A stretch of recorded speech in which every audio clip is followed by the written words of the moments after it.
For the connection part, here you can see the positive 5 and the ground from the stepper motor module are connected to the positive 5 and ground of the kit.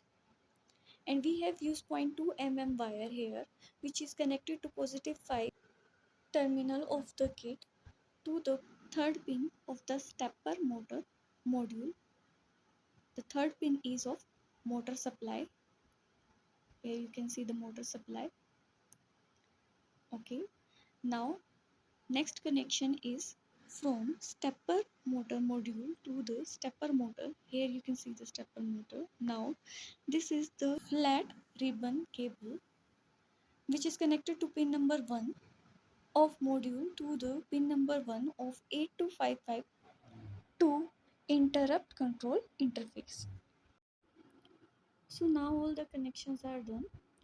Let's start the kit.